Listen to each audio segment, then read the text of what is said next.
ክቡራትና ክቡራን በያላችሁበት ታላቅ ሰላምታችን ይድረሳችሁ። ወቅታዊና ታማኝ ዜናዊ መረጃዎችን ወደ እናንተ የሚያደርሰው የኢትዮ አውታር ዜና ትንታኔያችን ተጀምሯል። ወደ ዋና ዋና አሳሳቢ የሀገር ውስጥና ዓለም አቀፍ መረጃዎቻችን ከመሻገራችን በፊት አዳዲስና ያልተሰሙ ትንታኔዎች በፍጥነት እንዲደርሷችሁ የኢትዮ አውታር ቻናላችን ሰብስክራይብ በማድረግ የደወል ምልክቷን በመጫን ታማኝ ቤተሰብ እንድትሆኑ በአክብሮት እንጋብዛለን። የዛሬ ዋና ዋና አጀንዳዎቻችን እጅግ አንገብጋቢና ጉዳዮችን የያዙ ናቸው። በቅድሚያ የአማራ ክልል መንገዶች በሙሉ ዝግ ይደረጋሉ ሲሉ የፋኖ ኃይሎች ገለጹ። የብልጽግና አገዛዙ በበኩሉ የምርጫ ድግሴን ለማደናቀፍ የሚፈራገጡ ኃይሎች ላይ ጠንካራ ምት አሳርፋለሁ ብሏል። በክልሉ የተለያዩ አካባቢዎች የሚደረጉ ውጊያዎችና የሚፈጸሙ ጥቃቶች በከፍተኛ ሁኔታ ቀጥለዋል። በሌላ በኩል የአብይ አህመድ መንግስት የገባበትን ውል አፍርሶ ህዝቡን የማጥፋት ፕሮጀክት ላይ ነው ሲል ዶክተር ደብረጽዮን ገብረ ሚካኤል ገለጹ። ደርግ ከስልጣኑ ሊወገድ ጥቂት ቀናት ሲቀሩ ይፎክር ነበር ያሉት የክልሉ መሪ አሁንም በተመሳሳይ ወዳኔ መንገድ ከመሄድ ይልቅ መነጋገር የተሻለ ነው ሲሉ ጥሪ አቅርበዋል። ይህ በእንዲህ እንዳለ አንድ የሲቪል ድርጅት በትግራይ ክልል ወታደራዊ አፈሳዎች እየተከናወኑ መሆኑን የሚጠቁሙ ሪፖርቶች እንደደረሱት አስታውቋል። በተጨማሪም ጠላቶች ኦሮሞን ሊከፋፍሉ እየጣሩ ነው ሲሉ ጠቅላይ ሚኒስትር አብይ አህመድ ገለጹ። ለዚህ የመከፋፈል ሴራ ተጋላጭ ሆኗል ያሉትን የቦረና ህዝብ በአብዛኛውን በመንግስትና የሴፍቲኔት እርዳታ ስንዴ ሲጋባና ሰርግ ሲያደርግ የኖረ ነው ማለታቸው አነጋጋሪ ሆኗል። እንዲሁም ከመጪው ምርጫ በፊት ይሁን በኋላ ያለው የብልጽግና መንግስት ህጋዊና ህዝባዊ ቅቡልነት የሌለው ነው ሲሉ የአቶ ልደቱ አያሌው ፓርቲና የጋራ መድረክ አጋሮቻቸው በጋራ መግለጫ አሳወቁ። በመጨረሻም በዓለም አቀፍ መድረክ አሜሪካና ኢራን ስልታዊ ወታደራዊ ስፍራዎችን ስትደባደብ የኢራን እስላማዊ አብዮታዊ ጥበቃ ኃይል ዳግም የአሜሪካን ወታደራዊ ጦር ሰፈሮች በአጸፋ መምታቱን አስታውቋል። ኩዌት በበኩሏ የአየር ክልሏ መጣሱን ገልጻለች። ውድ የኢትዮ አውታር ቤተሰቦቻችን አሁን በዝርዝር መረጃዎችን እንመለከታለን። የፋኖ ኃይሎች መንገዶች ዝግ ያደርጋሉ ሲሉ መግለጫ አውጥተዋል። የብልጽግና አገዛዙ በበኩሉ የምርጫ ድግሱን ለማደናቀፍ በሚንፈራገጡ ኃይሎች ላይ ታላቅ ሞት አሳርፋለሁ በማለት ይገኛል። መንግስት በአማራ ክልል በተወሰኑ የምርጫ ክልሎች ወይም ወረዳዎች ብቻ ምርጫውን አላከናውንም ቢልም በበርካታ ቀበሌዎች ምርጫ የማይደረግ ቢሆንም እንኳ በወረዳ ዋና ከተሞች ውስጥ የሚሰጠውን ድምፅ አጠቃላይ የወረዳው ድምፅ አድርጎ በመውሰድ ተመረጥኩ የሚል እቅድ ማዘጋጀቱን የፖለቲካ ታዛቢዎች ይናገራሉ። ከዚህ ድግስ ጋር በተያያዘ የፋኖ ኃይሎች የትራንስፖርት እገዳ ጥሪ አስተላልፈዋል። የፋኖ ኃይሎች ከነገ ጀምሮ የአማራ ክልል ሁሉም መንገዶች ከአምቡላንሶች በስተቀር ለሁሉም ተሽከርካሪዎች ዝግ ይሆናሉ ብለዋል። መግለጫው መንግስት ምርጫ ለማድረግ የሚያስችለው ነባራዊ ሁኔታ በሌለበት በተለይም በመከላከያ ጀነራሎች ጭምር ላይ ታላቅ ጉዳት እየደረሰ ያለ የተፋፋመ ጦርነት እያካሄደ ዓለም አቀፍ ማህበረሰቡን ለማታለል እየጣረ ነው ይላል። በዚህ ውጊያ ደግሞ የሰላማዊ ዜጎች ህይወት እየጠፋ በመሆኑ ከባድ መሳሪያዎች ጥቅም ላይ እየዋሉ በመሆኑ ህብረተሰቡ አስፈላጊውን ጥንቃቄ ያደርግ ዘንድ ለ5 ተከታታይ ቀናት የሚቆይ እገዳ መጣሉን አብራርተዋል። በተቃራኒው ከብልጽግና በኩል ምርጫውን አስተማማኝ ሁኔታ ማካሄድ እንችላለን የሚሉ መግለጫዎች ተሰጥተዋል። የፖሊስ ኮሚሽነሩ ዘላለም መንግስቴ ህዝቡ በነቂስ ወጥቶ ድምፅ እንዲሰጡና ምርጫውን ለማደናቀፍ የሚፍጨረጨሩ ኃይሎች ላይ ጠንካራ ምት እንደሚያሳርፍባቸው ተናግሯል። በብልጽግና መንደርደር የእርስ በርስ ጦርነት እንደ ሰላማዊ ሁኔታን የማቅረብ ቅስቀሳ የተለመደ ሲሆን አመራሩ እሸቱ ዮሴፍ እየተዋጋንም ቢሆን እንመርጣለን ሲሉ ገልጸዋል። ጠንከር ያለ የሰው ኃይል በየምርጫ ጣቢያው በማስገባት ምርጫውን በአስተማማኝ መልኩ እንወጣዋለን ብለዋል። ይሁን እንጂ በክልሉ የደብረ ብርሃን ከተማ አስተዳደር የሚሊሻ ጽሕፈት ቤት ኃላፊ መገደላቸውን፣ በሰሜን ሸዋ የጸጥታ አመራሮች ላይ ጥቃት መፈጸሙ በተጨባጭ እየታየ ያለ እውነታ ነው። በሱዳን ድንበር አቅራቢያ መተማ ላይ የተከፈተው ውጊያም ከፍተኛ ሰብአዊና ቁሳዊ ውድመት ማድረሱን ተሰምቷል። ወደ ሌላኛው መረጃችን ስንሻገር ጠላቶች ሊከፋፍሉን እየጣሩ ነው ሲሉ ጠቅላይ ሚኒስትር አብይ አህመድ ገለጹ። የብልጽግና መሪዎች ወደ ተለያዩ አካባቢዎች በመጓዝ ፕሮጀክቱን ለምርጫው ይድረስ በሚል ሲመርቁ ሰንብተዋል።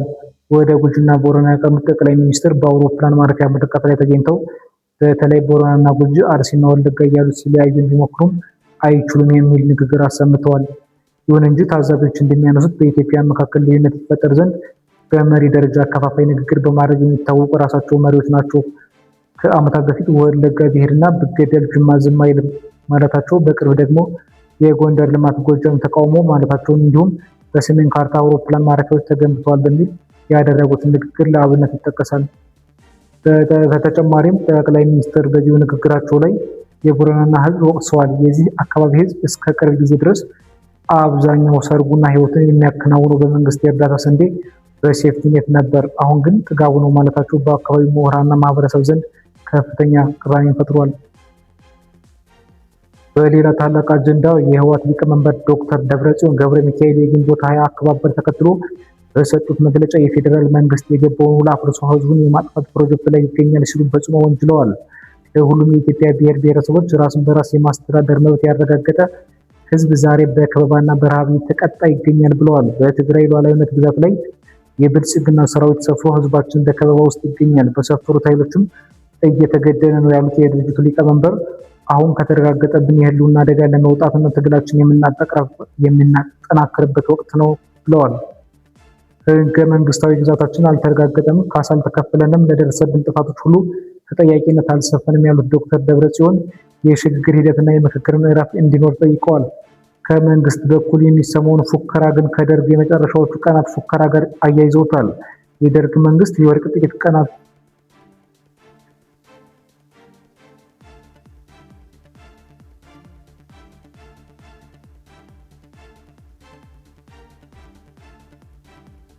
የደርግ መንግስት የወድቅ ጥቂት ቀናት ሲቀሩት ይህንን ሁሉ ፉከራ ያሰማን ነበር በማለት በጥላቻና በእልህ የሚመጣ ሰላም እንደሌለና ይህ አካሄድ አገርን የሚበትን መሆኑን አስጠንቅቀዋል። ይህ በእንዲህ እንዳለ ቅድሚያ ስለ ሰብአዊ መብቶች ኢትዮጵያ የተባለው ሀገር በቀል የሲቪክ ድርጅት በትግራይ ክልል የግዳጅ ወታደራዊ አፈሳዎች እየተፈጸሙ መሆኑና ጉዳዩን የጦር ወንጀል አድርጎ እንደሚመለከተው ገልጾ በቅርቡ ዝርዝር ሪፖርቱን እንደሚያሳውቅ አስታውቋል። በአዲስ አበባ ጭምር የብልጽግና አገዛዝ በርካታ ወጣቶች ለውትድርና እያፈሰ መሆኑን መመዝገቡ ይታወሳል። አሁን ደግሞ የአቶ ልደቱ አያሌው ፓርቲና ህዝባዊ ትግል ደጋፊዎች የጋራ መድረክ ለኢትዮ አውታር የላኩትን መግለጫ እንመለከታለን። መግለጫው በዚህ የስሞላ ምርጫ ሳንዘጋ ላይቀረው ትግል እንዘጋጅ ይላል። የዘንድሮ ምርጫ በሂደቱ አሳታፊነት፣ ነፃነት እጅግ ፋይዳ ቢስ ከመሆኑም በላይ አገሪቱን ወደ ባሰ ቀውስ ሊያሸጋግር የሚችል ነው ብለዋል። የብልጽግና መሪ በአፋር ባገኘው የምርጫ ውጤት ህጋዊና ህዝባዊ ቅቡልነት አግኝቻለሁ ብሎ በማመን የበለጠ አፋኝና ገዳይ ይሆናል፣ ጦርነቱን ያጠናክራል ሲሉ ስጋታቸውን ገልጸዋል። በመሆኑም ህዝቡ ይህንን የግፍ አገዛዝ ትዕዛዝ እንዳይቀበል ሂደቱን በይፋ በመቃወም ድምፁን እንዲያፈነግጥ ጥሪ አቅርበዋል። ለመከላከያ ሰራዊት፣ የጸጥታ አካላትም ሉዓላዊነት ህዝቡን የማስጠበቅ ኃላፊነት እንዳለባቸው በማሳሰብ መብቱና ህልውናውን ሰላማዊ በሆነ መንገድ በሚጠይቀው ህዝብ ላይ ህገወጥ ኃይል የተቀላቀለበት እርምጃ እንዳይወስድ ከወዲሁ አስጠንቅቀዋል። በዝምታ መመልከት ከሞት ከስደትና ከስቃይ አያድንም ይላል መግለጫው። በመጨረሻም በዓለም አቀፍ ዜና በአሜሪካና በኢራን መካከል ያለው ውጥረት ወደ ከባድ ወታደራዊ ግጭት ተሸጋግሯል። የአሜሪካው ፕሬዝዳንት ዶናልድ ትራምፕ ከኢራን ጋር እየተደረገ ያለው ድርድር እንዳልተሳካና በድርድሩ ገና ስደተኛ እንዳልሆኑ ከተናገሩት በኋላ ሁለቱም ሀገሪቱ ጥቃት መፈጸማቸውን አሳውቀዋል። የአሜሪካ ጦር በኢራን ስልታዊ የወደብ ከተማ ባንዳር አባስ በሚገኝ ወታደራዊ ስፍራን ዓላማ ያደረገ የአየር ጥቃት መፈጸሙን፣ በሆርሙዝ የባህር ወሽመጥ ዙሪያ ስጋት ደቅነው የነበሩት 4 የኢራን ድሮኖች መትቶ መጣሉን የአሜሪካ ማዕከላዊ ሴንቲኮም ገልጿል። የኢራን እስላማዊ አብዮታዊ ጥበቃ ኃይል በበኩሉ ለአሜሪካ የሌሊት ጥቃት ምላሽ ለመስጠት የአሜሪካን የአየር ኃይል የጦር ሰፈር ኢላማ አድርጎ የአጸፋ እርምጃ መውሰዱን፣ ማንኛውም ጥቃት ያለምንም ምላሽ እንደሚያልፍ አስታውቋል።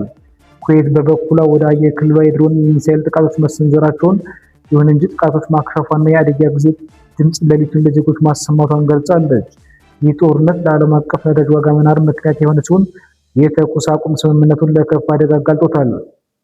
የተከበራችሁ የኢትዮ አውታር ቤተሰቦች ለዛሬ ያዘጋጀንላችሁ ወቅታዊ ታሪካዊ መረጃዎች እነዚህን ይመስሉ ነበር።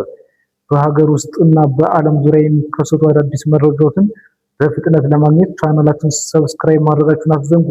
ስለተከታተላችሁን ከልብ እናመሰግናለን።